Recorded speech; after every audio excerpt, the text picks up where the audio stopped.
The Deathworlders. Written by Hambone. Narrated by L. Steele 4. Chapter 6.5. Jargon.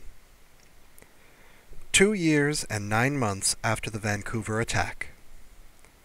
A screensaver? Not seen one of those in years, Ted. That's actually a simulation. Technically, Ted Bartlett and Claude Nadeau held the ranks of major and captain, respectively. In this shared office, however, their ranks meant nothing to them. Neither man had joined the military to salute and march around and uphold all the pomp and ceremony of martial tradition. They'd done it because the military paid well.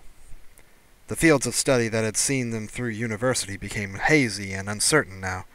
The last 2 years had forced them to branch out from their respective disciplines of cosmology and electrostatics and become multidisciplinarians.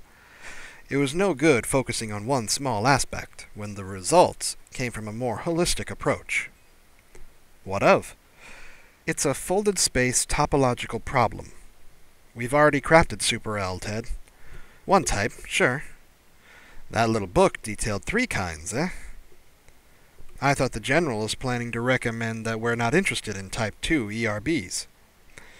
And for good reason, sure, but... What?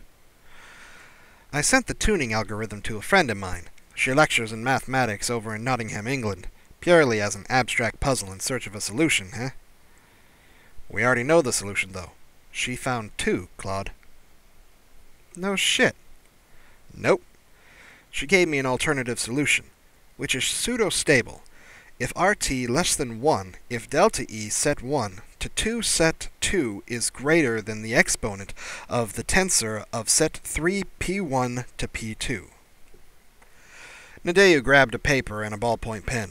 There was yet to be a better substitute for the brainstorming physicist, and he scribbled out a handful of equations. Right.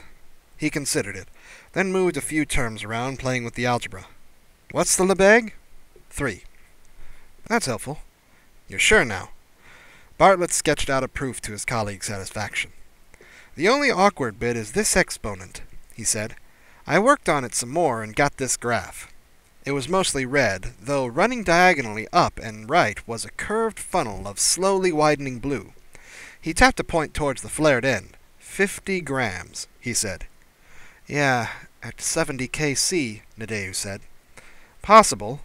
Hence the screensaver, hence the simulation. Yes. All we need is an intersection of 2 ISD fields of those magnitudes, which remains within acceptable bounds for 6 to the minus 10s. Think there's one? Not enough to bet time on the IBM on it. It's busy enough with the ESF equations for your put the energy companies out of business idea. Which is why you're running a fancy new screensaver. Simulation. On your personal laptop rather than wasting base resources, right? Bartlett sighed, and with a push of his legs, boosted his chair over to the office's perpetual coffee source. I tell you, Claude, I'm jealous of your field sometimes. ESFs are going to change the world more than ISD is. You might be wrong there, Major. Oh, come on. You've already given us the tech for cheap space flight, viable asteroid mining, trivially easy near-Earth object tracking and deflection, and buildings 10 times as tall as we could already build. What have I got, besides one experimental spaceship that got named by our bartender? Well, Claude Nadeau said, slowly and with care, your screensaver just turned green. Bartlett sighed. For the last time, it's a Wait, what?